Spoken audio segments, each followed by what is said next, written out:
제가 늘 저희가 이제 예배 드릴 때 우리가 찬양하고 또 기도하고 또 말씀을 들을 때 서로 축복할 때 여러분 표정 한 명 한 분을 이제 성도님들이 다 봐요.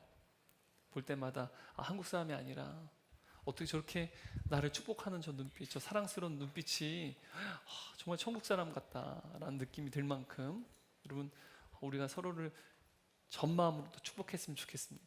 제가 늘 말씀드리잖아요. 천국 가면 놀란다고. 옆에 있는 사람이 있어서요. 네. 옆에 있는 분들 우리가 영원히 하나님 품 안에서 가족이 될 정말 존귀한 하나님의 자녀라는 사실을 기억하면서 예배를 드릴 때 우리가 마음껏 또 축복했으면 좋겠습니다. 우리가 지금 엘리야 강해 설교 시리즈 나누고 있는데 오늘 함께 나눈 말씀 제목이 무엇인가요? 나는 하나님 앞에서 살아가는 자입니다. 여러분이 어떤 사람들이라고요? 하나님 앞에서 살아가는 자. 여러분 루시퍼 이펙트라고 하는 책이 있습니다. 이 책은 스탠퍼드 대학교 세계적인 사회심리학자인 필립 짐바르도 교수가 쓴 책입니다. 이 책을 보게 되면 이 책에는요 1971년도에 스탠퍼드에서 이제 모의 교도소 실험을 했습니다.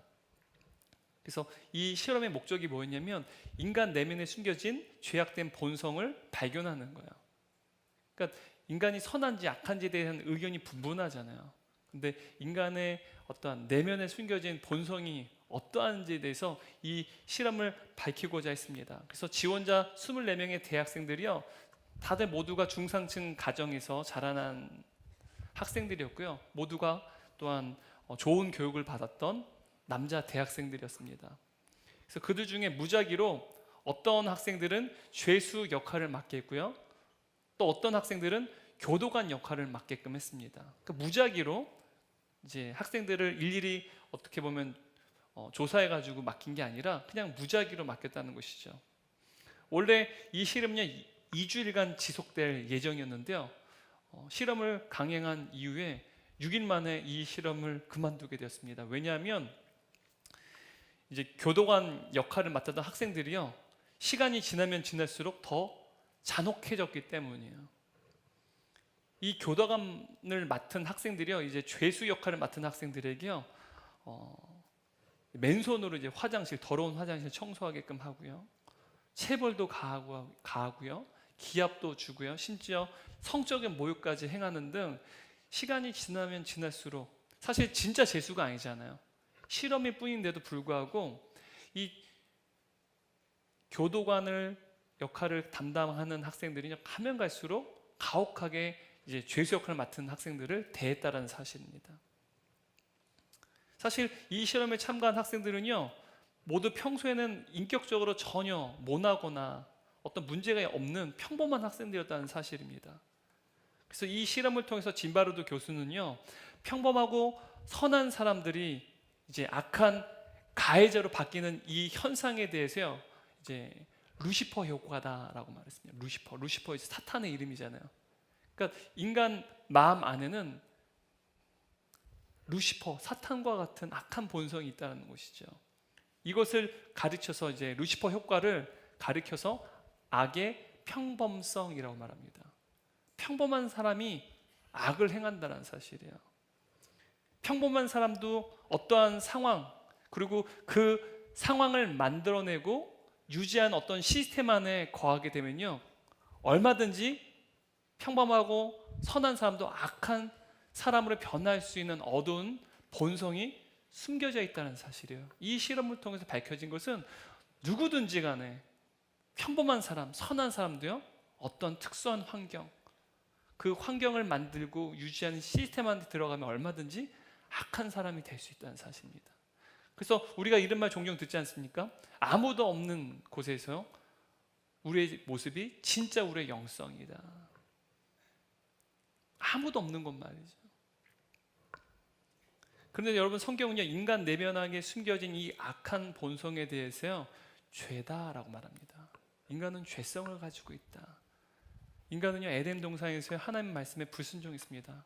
선악을 알게 한 나무를 먹지 말라고 했는데 그 나무를 먹고 난 이후에 인간은 죄를 범하게 되었죠. 그리고 그 죄가요 계속해서 세대가 거듭하면 거듭갈수록 그 죄가 끊어지는 게 아니라 단절되는 것이 아니라 계속해서 유전되었다는 사실이에요. 믿을 수 없겠지만 여러분 우리가 신생아를 안게 되면요, 절대 우리는 이 아이들이 죄인이라고 말하기 어려워요. 그런데 그 죄가 이 신생아인 아이에게도 이미 유전되어 있다는 사실이에요. 우리가 죄를 범하는 이유는요, 우리 안에 죄성이 있기 때문인 사실입니다. 오늘 성경을 보게 되면 두 명의 인물이 확연하게 다른 인물이죠. 한 명은 죽음의 사람입니다. 악한 사람이죠. 아합이라는 인물을 보여주고요. 또 다른 사람은요, 생명의 사람입니다.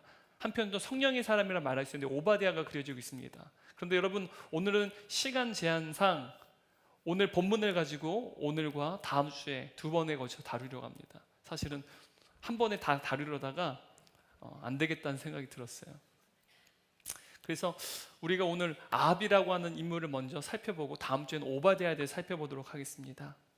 여러분, 3년 6개월 동안 이스라엘 땅에는요, 기근이 닥쳤어요. 물 한 방울을 하늘에 내리지 않았습니다. 근데 그때 여호와의 말씀이 엘리야에게 임했습니다. 1절 말씀 읽겠습니다. 많은 날이 지나고 제3년에 여호와의 말씀이 엘리야에게 임하여 이르시되. 여러분, 이스라엘 땅에 3년 6개월 동안 비가 오지 않았어요. 여러분, 한번 이러한 상황을 한번 상상해 보세요. 3년 6개월 동안 비 한 방울이 하늘 내리지 않는다는 상황을. 오늘날 여러분 3년이 넘도록 비가 오지 않다면 이것은 오늘날 우리에게도 너무도 커다란 문제였을 거예요. 너무나도 큰 재해였을 것이고 재앙이었을 거란 말이죠. 여러분, 고대 시대는요, 가장 두려운 재앙이 무엇인지 아십니까? 가장 두려운 재앙은요, 전염병보다요, 기근입니다. 전염병은 피할 수라도 있는데요, 기근이 오면, 비가 내리지 않고 흉년이 오면요, 또 가뭄이 오면 이것은 인간이 피할 수조차 없어요. 먹을 것도 없고 마실 것도 없고. 여러분, 인간이 마실 것, 먹을 것이 없다는 말은요, 짐승에게도 먹을 것, 마실 것이 없다는 거예요. 모두가 죽게 되는 것이죠. 얼마나 무서운 재앙인지 모릅니다. 이스라엘 국토 전체가요, 3년 6개월 동안 비가 내리지 않아서 어느 곳을 가든지 땅은 황폐해졌을 거예요. 가뭄 때문에 여러분, 비가 내리자면 땅이 쩍쩍 갈라지는 모습들 우리가 본 적 있지 않으십니까? 땅이 쩍쩍 갈라지고요. 그 어떤 것도 우리가 농사도 지을 수 없고요, 먹을 것도 없고 마실 물도 없어서요. 사람도 죽어가고 짐승도 죽어가고 어린아이들도 배고픈데 더 이상 울음을 터뜨릴 이제는 힘도 없어서요, 울지도 못하는 그러한 상황 말이죠. 어느 곳을 가든지요, 죽은 짐승의 시체와 죽은 사람의 시체로 가득 차 있을 거예요. 곳곳마다 시체가 썩는 악취가요, 아마 이스라엘 영토 내에 아마 가득했을 것입니다. 물론 사르밧 여인은 하나님의 보호하심과 공급하심을 통해 사르밧 여인과 그의 가족과 엘리야는요, 생명을 유지할 수 있었어요. 하지만 이스라엘 영토에 있는 사람들뿐만 아니라 시돈 땅에 있는 많은 사람들은요, 죽음을 피할 길이 없었다는 사실입니다. 근데 여러분, 이러한 기근의 재앙은 너무도 무서운 재앙이었어요. 그런데 이보다 더 큰 무서운 재앙이 있었습니다. 그 재앙이 무엇이냐면 3년 6개월 동안 하나님의 말씀이 그 땅에 사라져버렸다는 사실이에요. 하나님의 말씀이 부재한다는 사실이요, 여러분, 기근이라고 하는 재앙보다 더욱더 무서운 재앙이었다는 사실입니다. 그런데 3년 6개월이 지난 그때 드디어 하나님의 말씀이 엘리야에게 임하였다는 사실입니다. 땅이 쩍쩍 갈라지고 메마른 그 땅, 모든 생명이 죽어가는 그 황폐한 땅 가운데 여러분, 하나님의 말씀이 들려졌어요. 그 말은요, 새로운 생명의 소망이 움트기 시작했다는 사실입니다. 하나님께서는요, 엘리야에게 드디어 아합에게 나아갈 것을 말씀하십니다. 1절 하반절 말씀만 읽겠습니다. 너는 가서 아합에게 보이라. 내가 비를 지면에 내리리라. 여러분, 지금 아합은요, 이 3년여 시간 동안 기근이 닥친 그 이유에 대해서 모든 그 책임을요, 엘리야에게 돌렸습니다. 그래서 그를 찾기 위해서 샅샅이 정말 눈을 밝혀서 그를 찾고 또 찾았습니다. 근데 하나님께 드디어 이제는 공적인 무대 가운데 엘리야를 세우시고 아합에게 나아가라고 지금 말씀하신 것이죠. 사실 엘리야에게 아합에게 나아가라 말은요, 생명을 걸라는 거예요. 너가 죽을 수도 있는데 죽음을 무릅쓰라는 말입니다. 그런데 엘리야는요, 지금까지의 그리시네가 훈련, 또 사르밧 또한 그 용광로의 훈련을 통하여서요, 이제는 하나님께서 말씀하시는데 바로 순종하게 되었다는 사실입니다. 그런데 이 아합 왕이요, 엘리야를 보고 나서 내뱉은 첫 마디가 무엇인가요? 17절 말씀 한번 같이 읽어보도록 하겠습니다. 엘리야를 볼 때 아합이 그에게 이르되 이스라엘을 괴롭게 하는 자여 너냐. 여러분, 여기서 괴롭게 하는 자라는 말은요, 망치는 장본인 그리고 재앙을 가져온 자라는 의미를 가지고 있습니다. 지금 엘리야를 향해서 너가 망친 사람이야, 너가 재앙을 가져온 저주받은 자야 라는 이 말은요, 지금 아합이 지금 엘리야에게 어떻게 하는 것입니까? 지금 3년의 시간 동안 이스라엘에 닥친 그 모든 기근에 대한 책임을 누구에게 돌리고 있는 거예요? 지금 엘리야에게 전가하고 있다는 사실입니다. 근데 여러분, 이 모든 심판의 원인은 누구입니까? 누가 문제입니까? 여러분, 엘리야가 이렇게 대답해요. 18절 말씀 함께 읽습니다. 그가, 여기 엘리야입니다. 그가 대답하되 내가 이스라엘을 괴롭게 한 것이 아니라 당신과 당신의 아버지의 집이 괴롭게 하였으니 이는 여호와의 명령을 버렸고 당신이 바알들을 따랐습니다. 그러니까 아합과 아합의 아버지가 모두가 사실은 우상을 숭배했다는 사실이에요. 아합이 바알을 숭배했고, 또한 북이스라엘 백성들이요, 아합과 더불어서 바알을 숭배한 결과 하나님께서 그들에게 심판을 내리셨다라고 지금 말씀하는 거예요. 다시 말하면 여러분, 북이스라엘의 기근이 임하게 된 그 원인이 무엇입니까? 바로 아합 왕과 북이스라엘 백성들의 죄 때문이었다는 사실이에요. 근데 여러분, 아합의 반응을 한번 보세요. 일말의 양심의 가책이 있습니까? 양심의 화임 맞은 자의 한 전형적인 모습이요, 우린 아합을 통해서 알 수 있어요. 여러분, 백성들이 곳곳마다 죽어가는 그 모습을 보면서요, 아비규환의 현장을 보면서요, 아합 왕은요 전혀 양심의 가책이 없어요. 여러분, 조선시대 때요, 비가 오지 않으면요, 조선의 임금은요 기우제를 드렸어요.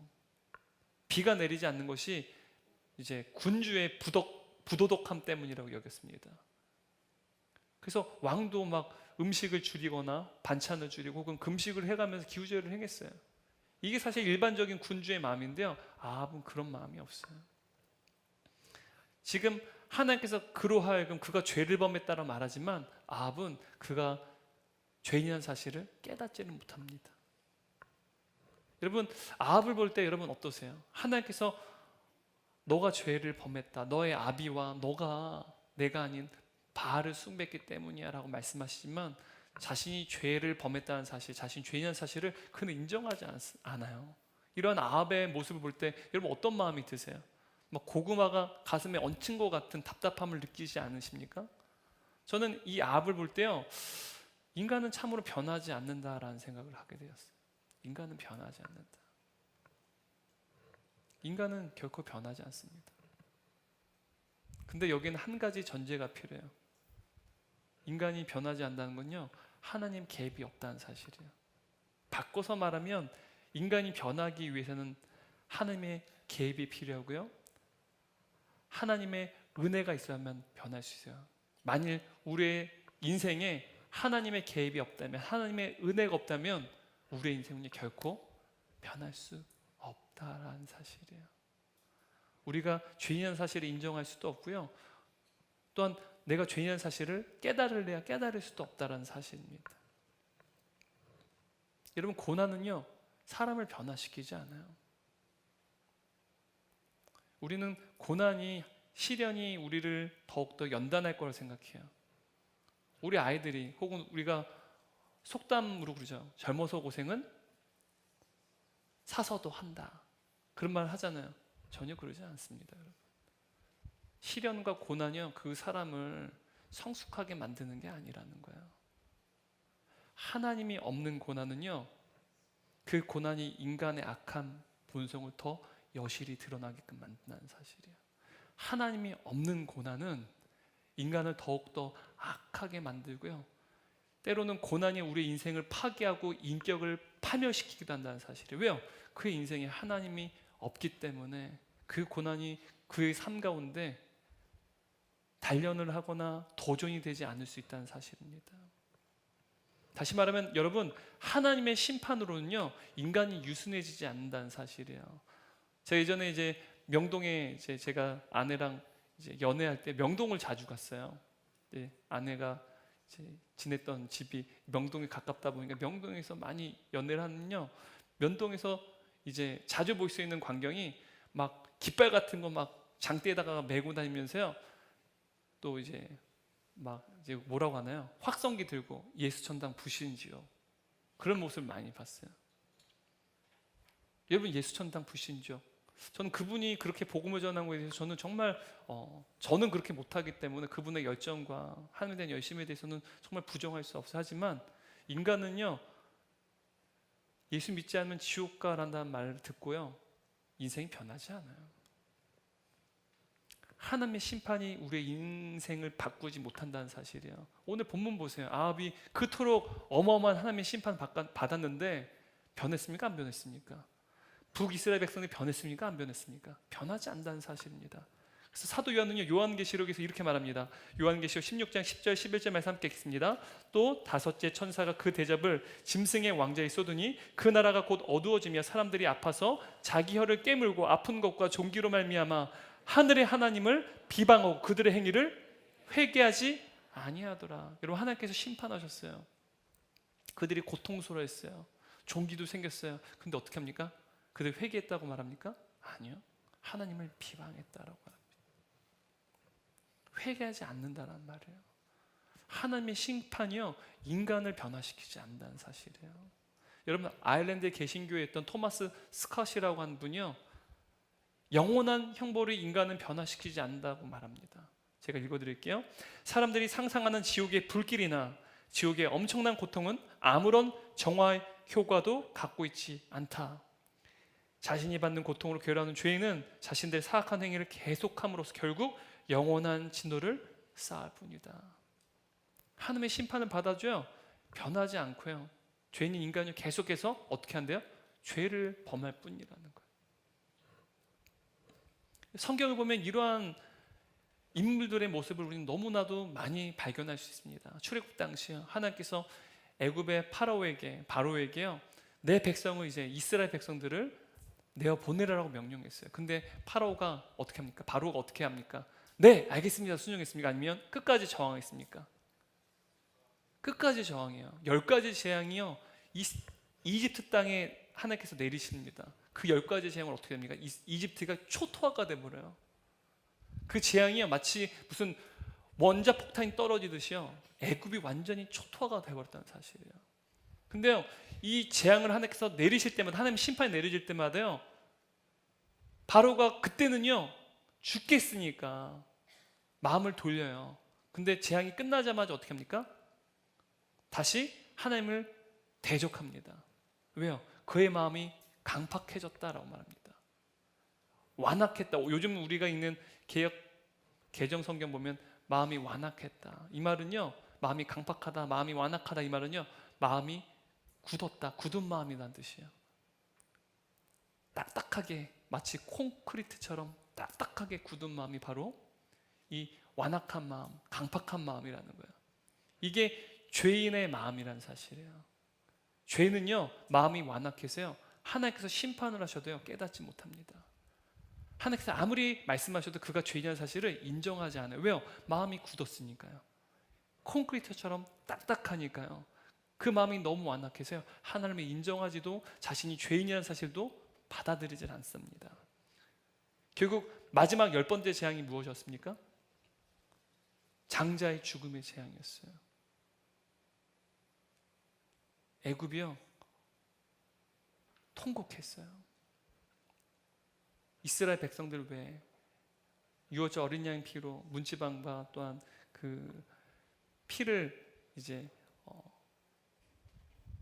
좌우 설주와 지방이 묻힌 유대인들은요, 이 장자의 죽음의 심판으로부터 자유했어요. 하지만 모든 애굽의 백성들은요 다 장자가 죽게 됩니다.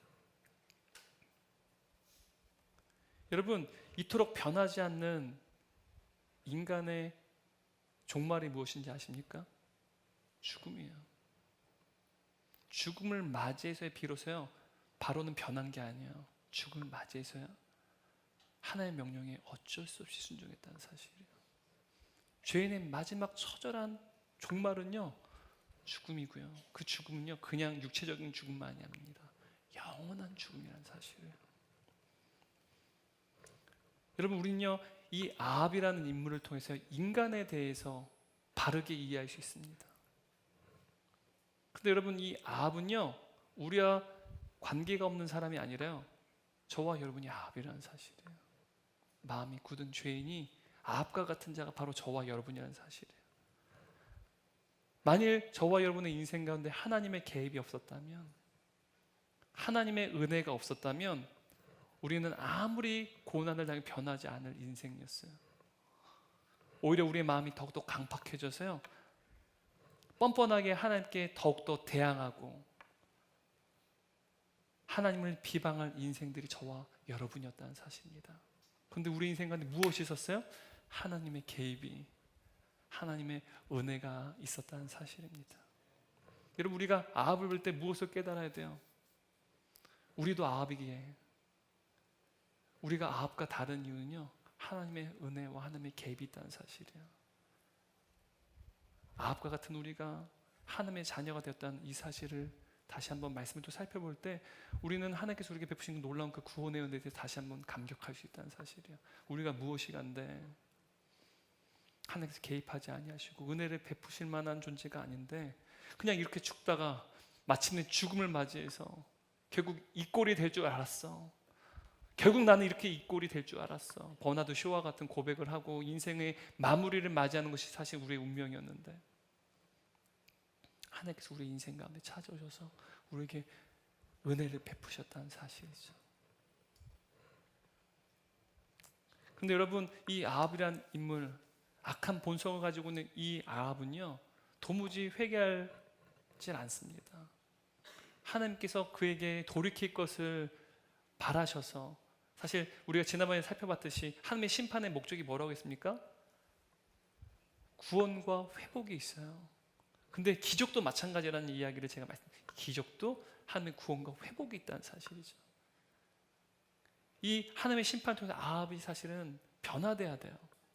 구원받아야 되고 회복돼야 됩니다. 하지만 그러지 않았습니다. 아합은 하나님의 심판 가운데 어떠한 행동을 했는지 성경을 한번 찾아보도록 하겠습니다. 5절 6절 말씀입니다. 아합이 오바댜에게 이르되 이 땅의 모든 물 근원과 모든 내로 가자. 혹시 꼴을 얻으리라. 그리하면 말과 노새를 살리리니 짐승을 다 잃지 않게 되리라 하고 두 사람이 두루 다닐 땅을 나누어 아합은 홀로 이 길로 가고 오바댜는 홀로 저 길로 가니라. 여러분, 기근이 심해져 하나님의 심판이 임하게 되자 더 할 수 없이 악화되면 악화되는 그 상황을 마주하는 가운데 이 아합이 한 행위는 무엇입니까? 기근이 심해지니까 이제는 물 근원을 찾으러 다녔다는 사실이에요. 물을 찾으러 다녔다는 사실입니다. 아합은요 어떻게든 물을 구하기 위해서요 북이스라엘 모든 영토를 사사시 뒤지며 자신의 국내 대신인 오바댜와 함께 물을 찾아 떠났다는 사실입니다. 오바댜를 통하여서 물을 찾게 했고 아합조차도요 물을 찾는데 전심전력을 쏟았어요. 왜 그가 그토록 이 기근의 현장 가운데 하나님의 심판 가운데 물을 찾기 위해서 애를 썼을까요? 아합은요 물의 근원을 찾는 것이 해결책이라고 생각한 거예요. 인생의 해결책은 물의 근원을 찾으면 모든 문제들이 해결된다고 생각했다는 사실이에요. 여러분, 근데 너무 놀랍지 않습니까? 지금 백성들이 다 죽어가고 있어요. 물도 마시지 못하고 음식도 없어서 백성들이 요것저것마다 아마 물을 찾아 다닐 때마다 많은 백성들이 왕이시여 나에게 음식을 주십시오, 물을 주십시오라고 간곡히 외치는 백성들을 수도 없이 봤을 거예요. 뼈가 앙상하고요. 거의 죽음 앞에 있는 자신의 백성들, 곳곳마다 시체가 쌓였는데, 근데 지금 아합이 하는 일은 무엇입니까? 말과 노새에 물을 찾는 거예요. 그들에게 줄 물을 찾고 있다는 사실이에요. 보통 우리가 성경을 보면, 구약 성경 보게 되면 이스라엘의 왕은요 목자로 묘사를 합니다. 목자요. 백성들에게 마치 양과 같이 꼴과 물을 먹이는 역할을 하는 것이요 하나님께서 세우신 왕의 역할이에요. 근데 이 아합은 지금 어떻게 하고 있습니까? 백성의 목자가 아니라요 자신의 짐승의 목자로 지금 살아가고 있는 거예요. 자신의 노새와 말을 구휼하기 위해서 지금 물을 찾고 있다는 사실입니다. 여러분, 왜 아합은요 그토록 말과 노새를 살리기 위해서 지금 물을 사사시 뒤지며 찾고 있을까요? 어떤 학자들은 이런 얘기를 해요. 말과 노새는 재산이기 때문에 곧 현찰을 의미하기 때문에, 캐시이기 때문에 사람보다, 백성보다 이 노새와 말이 더 중요했다라고 말해요. 근데 사실 역사적 사실을 살펴보게 되면요, 여러분 주전 850년경에요 아시리아 왕의 살마네스의 3세가요 이스라엘 영토를 침공했습니다. 아시리아 하면 제국이죠. 어마어마한 제국입니다. 전 세계를 호령한 이제 아시리아 망하고 난 이후에는 바벨론 제국이 들어섰는데요, 그만큼 아시리아는요 절대 강국이었어요. 근데 그 강대국이요 이스라엘을 쳐들어왔다는 사실이에요. 근데 이 아합 왕이요 당시에 여러 나라, 이제 지중해 서쪽에 있는 작은 나라들과 서로 동맹을 맺었어요. 특히 이 아합은요 결혼도 누구와 결혼했어요? 이세벨과 결혼했죠. 물어보고 바로 제가 대답하네. 급해가지고. 그래서 시돈 땅의 왕 이름이 엣바알인데 엣바알의 딸이 이 이세벨, 그러니까 결혼을 통해서 지금 동맹 관계를 맺은 거예요. 그래서 이 지중해 해안, 서쪽에 있는 해안가에 있는 여러 작은 나라들과 연합을 맺어서요 이 강력한 아시리아 제국과 전쟁을 치렀습니다. 카르카르 전투라고 말합니다. 근데 그 전투에서요 승리했어요. 아시리아 제국에 물리쳤다는 사실입니다. 근데 그때요 여러분 이 아합 왕이요 이제 아람 왕과 또한 하맛 왕과 함께 연합의 전투를 벌일 때 이 아합 왕이 이제 그 전투에 어떻게 보면 데리고 간 병력이 어떻게 되는지 아십니까? 전차가 2,000대였고요 보병이 10,000명인 병력을 이끌고요 그 전투에 승리했다는 거예요. 전차가 2,000대였다는 거예요. 전차가 2,000대. 하나도 놀랍지 않죠. 우리가 요즘에 전차를 사용하지 않다 보니까. 그러니까 고대 시대 전차는 오늘날 탱크예요. 탱크가 2,000대 있다고 생각해 보세요. 어마어마한 전력 아닙니까? 작은 나라인 북이스라엘이요 전차가 2,000대 있다는 말은요 어마어마한 강대국이었다는 거예요. 그러니까 군사력이 막강했다라는 사실을 의미하는 거예요. 다시 말하면 아합은요 이러한 전차 부대를 이끌기 위해서 어마어마한 군비를 어떻게 보면 투자하고 있다는 사실이에요. 근데 이 전차를 끄는 그 동력이 뭡니까? 말과 노새예요. 그러니까 말과 노새는 곧 전차를 의미하는 거예요. 그러니까 강력한 국가를 이기기 위해서 무엇보다 가장 필요한 것이 무엇이었을까요? 군사력이었다는 거예요. 지금 우리가 북한 땅에서도 이제 김정은 씨가 지금 핵무기를 개발하려고 어마어마하게 막 애를 쓰잖아요. 핵무기, 대륙간 탄도미사일 만들려고 지금 많은 수고를 하고 있지 않습니까? 어마어마한 이제 그 재정을 투입하면서 지금 계속해서 실험을 거듭하고 계속 미사일을 만들고 있는데요. 지금 이것만 봐도요. 김정은이 가장 중요하게 여기는 게 뭐라고 생각하는 거예요? 백성이요? 북조선 인민들이요? 아니요. 핵무기가 가장 중요하다는 거예요. 다시 말하면 여러분 아합은요 강력한 군사력을 통해 강대국을 이룬 것이 그의 인생의 목적이었다는 거예요. 돈을 투자한 거 보면요 인생의 목적이 뭔지를 알 수 있어요. 지금 김정은 씨가요 그의 인생의 목적은요 북한의 주민들을 잘 먹고 잘 살게 하는 게 아니에요. 지금 뭐에 모든 돈을 다 투자하고 있어요? 핵무기 만드는데. 그 말은 뭐예요? 김정은 씨의 인생의 목적은요 강대국이 되는 건데 그 강대국이 되는 것이 바로 군사력인데 그 군사력의 힘이 어디에 있다는 거예요? 핵무기 있다는 거예요. 그래서 아합은요 물 근원을 사사시 뒤졌습니다. 근데 여러분 오늘날 수많은 사람들이요 그들의 인생의 기근을 극복하기 위해서요 그들의 인생의 물 근원을 찾습니다. 누군가에게는 물 근원이요 좋은 대학이에요. 또 누군가에게는 좋은 직장이 물 근원입니다. 또 누군가에게는 좋은 배우자를 만나는 것이 물 근원이에요. 또 누군가에게는 건강이 물 근원이고 또 자식이 또한 인생의 물 근원인 거예요. 그런데 여러분 우리가 설사 이 인생의 모든 물 근원들을 다 소유한다 할지라도요 그것들은 결코 우리의 인생의 근본적인 해결책이 될 수 없다라는 사실이에요. 결단코 우리가 찾는 물 근원들, 우리가 수고하고 애를 쓴 모든 그 물 근원들이요, 사실은 우리 인생의 근본적인 해결책이 될 수 없음을 성경이 말합니다. 예레미야 선지자가요, 예레미야 2장 13절을 통해서 우리에게 이렇게 말합니다. 함께 읽겠습니다. 내 백성이 두 가지 악을 행하였나니 곧 그들이 생수의 근원되는 나를 버린 것과 스스로 웅덩이를 판 것인데 그것은 그 물을 가두지 못할 터진 웅덩이들이니라. 지금 예레미야 선지자를 통해 우리에게 이렇게 말씀하세요. 지금 누구를 버렸대요? 여호와 하나님 버렸대요. 여호와 하나님이 무엇이래요? 생수의 근원이 되신대요. 생명의 근원이 되신 그 하나님을 버리고 지금 어떻게 하는 거예요? 스스로 웅덩이를 파고 있다는 거예요. 근데 우리가 스스로 파낸 그 웅덩이들은요, 물을 가두지 못하는 터진 웅덩이라는 거예요. 여러분, 우리가 스스로 파낸 웅덩이는요, 그리고 우리가 찾은 물 근원은요, 모두 물을 담을 수 없는 터진 웅덩이일 뿐이라는 거예요. 여러분, 밑에 금이 간 항아리 있다고 생각해 보세요. 근데 여러분이 그 금이 갔다는 사실 잘 알아요. 그럼 금이 갔다는 건 여러분이 수고해서 물을 채우면 물이 채워질까요? 안 채워질까요? 채워지죠. 그 물이 새는 속도보다 더 많이 물을 넣으면 채워지죠. 하지만 시간이 지나면 어떻게 돼요? 채워진 그 물이 다 어떻게 됩니까? 다 누수돼요. 다 흘러나가게 된다는 거예요. 그럼 여러분이 그곳에 들인 시간, 노력, 이 열정, 이런 것들은요, 어떻게 되는 거예요? 다 쓸모없는 게 돼버리는 거예요.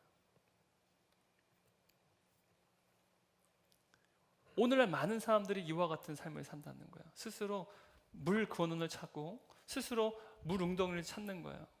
그리고 그것을 파고 그곳에다 계속 물을 채우는 삶을 살아가요. 그런데 그 웅덩이는요, 다 터진 웅덩이라는 거예요. 여러분, 흔히 수많은 사람들이요, 인생의 고난을 겪을 때요, 마지막까지도 붙잡는 게 있어요. 고난을 겪어도 끝까지 붙잡는 게 있어요. 그게 바로 인생의 목적이에요. 저마다 인생의 목적이 있는데요, 고난을 당해도 끝까지 그걸 붙잡아요. 근데 여러분, 죽음이 가까워졌을 때 내가 일평생 붙잡았던 그 인생의 목적이 아무런 쓸모가 없고 아무런 소망이 되지 않는 사실을 비로소 깨닫게 돼요. 그것이 터진 웅덩이의 사실, 그때서야 비로소 깨닫게 돼요. 그러면 그때 나는 무엇을 고백하게 되는 거예요? 내 인생은 실패했다라는 거예요. 여러분, 죽음을 맞이하는 많은 이제 환자들이 호스피스 병동에서 질문을 하면요, 가장 후회되는 게 뭐냐고 물으면 내가 더 많이 사랑하지 못한 것을 후회한다고 말해요. 대부분 1위가 사랑이에요. 내 자식을 더 사랑해, 내 배우자를 더 사랑해야 되는데 내가 바쁘게 사느라고, 내 꿈을 이루느라고, 성공 때문에 사랑하지 못한 것. 그러니까 인생의 끝에 죽음에 봉착해서야 비로소 그 모든 것이 아무런 쓸모가 없는 거예요. 사실 내가 잡았던 인생의 목적은 다 터진 웅덩이고요, 사실은 내가 정말 중요한 걸 놓치고 살았기 때문에 인생의 마지막에 후회하고 내 인생은 실패했다고 고백하는 게요, 인생이라는 거예요. 여러분, 그런데 우리의 인생의 참된 물 근원이 누구이십니까? 우리의 생명의 근원이 누구이십니까? 우리 인생의 근본적인 해결책이 누구세요? 바로 여호와 하나님이라는 거예요. 바로 여호와 하나님께 나아가는 것이야말로 터진 웅덩이에서 살아가는 우리 인생 가운데 그 터진 웅덩이를 메우는 유일한 인생의 근본적인 해결책이라는 사실입니다. 설사 여러분, 우리의 인생이요, 우리의 인생의 목적을 우리가 이루지 못하고 성공을 이루지 못하고 또 남들만큼 재물을 모으지 못해도요, 만일 우리의 인생의 그 생명의 근원이 여호와 하나님이 되신다면 그 인생은요, 결코 실패한 인생이 아닙니다. 설사 내가 많은 부를 축적하지 못했고 그래서 내 자식들에게 좀 부동산이나 재산을 또 물려두지 못하고요. 세상에 비하면 내가 좀 다른 세상의 부모님들보다 부족한 부모일지 모르지만 우리 자녀들의 아버지가, 영원한 아버지가 하나님 되신다면 여러분, 그것이 가장 큰 복인 줄 믿습니다. 그것이야말로 우리의 모든 웅덩이, 터진 웅덩이 같은 인생을 가득 메우는 유일한 인생의 근본적인 해결책이 될 줄 믿습니다. 여러분, 아합이요 이스라엘 영토를 다 뒤지면서 물건을 찾았어요. 그런데 그 모든 것은요 다 쓸모없는 일이었습니다. 그것이 근본적인 해결책이 아니었다는 사실이에요. 여러분, 도대체 누가 비를 닫으셨습니까? 지금 그 땅 가운데 3년 6개월 동안 비를 내리지 않게 하신 장본인이 누구예요? 여호와 하나님이세요. 그렇다면 물 근원을 찾는 근본적인 해결책이 뭐냐는 거예요. 영토를 뒤질 게 아니라 누구께 나가야 되는 겁니까? 하나님 앞에 나아가는 거예요. 아합이 더 이상 바알을 더 이상 숭배하지 않아요. 바알을 버리고 여호와 하나님께 나아가는 거, 그것이야말로 물 근원을 해결하는 근본적인 해결책이었다는 사실이에요. 근데 아합은 그러지 않았다는 사실이에요. 여러분, 이와 달리 다윗은요 그의 인생의 유일한 해결책이 하나님의 사실을 이렇게 고백합니다. 시편 51편 5절 말씀입니다. 내가 죄악 중에서 출생하였으며 어머니가 죄 중에 나를 잉태하였나이다. 여러분, 이 다윗의 고백은요 앞에서 우리가 책을 통해 살펴봤던 루시피 이펙트, 진바로도 교수가 말하는 그 이상으로요 인간에 대한 참된 이해입니다. 우리 모두가 죄 가운데 태어났다는 거예요. 죄를 범해서 죄인이 아니라요 죄인으로 태어났기 때문에 죄인이라는 사실이에요. 그래서 우리는 죄를 범한다는 것이죠. 다윗은요 자신이 태어나기 전부터 죄인이었다는 사실을 지금 고백하고 있다는 사실입니다. 최근에 많은 사람들이요 마음 치유에 대한 관심을 많이 가져요. 여러분 한번 포털 사이트 검색해보세요. 마음 치유하면요 무슨 의사들뿐만 아니라 한의사, 불교 심리학 그래가지고요 명상으로 연결돼요. 그래서 마음 치유, 그래서 어린 시절에 겪었던 어떤 마음의 상처, 트라우마를 해결하기 위해서 어떤 직장생활, 분주한 사회생활 하는 가운데 우리의 마음이 막 어그러지잖아요. 그럼 그런 마음들을 다시 한번 회복시키기 위한 여러 가지 방법들을 이 마음 치유를 통해서 해결하려고 합니다. 또 많은 심리학과 또한 상담을 통해 해결하려고 한다는 사실입니다. 근데 여러분, 이러한 명상이라든지 어떤 의학적인 방식을 통해서 인간은 도저히 변화되지 않아요. 도저히 변화되지 않아요. 왜 인간은 변화되지 않을까요? 우리는 이미 태어날 때부터 죄인이었기 때문에, 완전히 부패한 존재이기 때문에요 인간은 그 죄를요 해결해낼 수가 없어요. 아무리 마음 치유를 하고요, 아무리 상담을 받고요, 아무리 많은 어떠한 재물을 투여해도요 죄인인 인간은요 절대로 그 죄를 해결해낼 수 없다는 사실이에요. 이것이 바로 아합이 극심한 기근과 하나님의 심판 앞에서 변하지 않았던 이유였다는 사실이에요. 그가 죄인이었기 때문에, 하나님의 은혜가 필요했고 하나님의 개입이 필요한 죄인이었는데 그는 하나님 필요가 없었어요. 하나님 안에 거하지 않았기에 그는요 변하지 않았다는 사실이에요. 여러분, 영국에 샌디 밀러라는 목사님이 계세요. 이분이 쓴 책 중에 족한 사랑이라는 책이 있습니다. 작은 소책자인데요 이제는 팔지는 않아요. 근데 이 책을 보게 되면 이 샌디 밀러 목사님이요 자신이 20대 청년기 때 자신 인생에 3번 하나님의 음성을 들었대요. 3번이나요. 한 번 듣기도 힘든데 저는 한 번에 3번 들었거든요. 근데 이분은 3번을 들었는데 그 중에 하나가 20대 때 들었대요. 수련회를 마치고 하나님께서 그에게 베푸신 놀라운 그 사랑과 은혜가 너무 커서요 헌신의 기도를 하나님께 올려드렸대요. 해변가를 걸으면서 하나님, 내가 주님을 사랑합니다. 내 인생을 주님께 바치겠습니다. 내 인생 받아주십시오. 내 생명을 주님께 바치기 원합니다. 내가 어떻게 하면 될까요, 하나님? 내가 어떻게 해야지 하나님 기뻐하시겠습니까? 라고 하나님께 헌신의 기도를 올리는데요 그때 하나님께서요 자신의 귀에 선명하게 큰 목소리로 말씀하셨다는 거예요. 하나님께서 이 샌디 목사에게 이렇게 말했어요. 나는 너 하나로 족하단다. 난 다른 거 필요 없어. 나는 너 하나로 충분해. 그때 이 샌디 밀러 목사님이 너무 충격받았대요. 내가 무언가를 함으로써 하나님을 기쁘게 하길 원했는데 자기는 아무것도 하지 않았어요. 근데 하나님께서 뭐라고 말씀하세요? 나는 너 하나로 족해. 난 너 하나로 충분해. 그 말씀이요, 너무 놀라웠다는 거예요. 근데 여러분, 우리 하나님께서 샌디 밀러 목사만 이렇게 사랑하실까요? 저와 여러분에게 동일하게 하나님께서 말씀하십니다. 너가 무언가를 하지 않아도 돼. 너가 무언가를 이루지 않아도 돼. 나를 위해서 무언가를 하지 않아도 돼. 나는 너 하나면 좋게.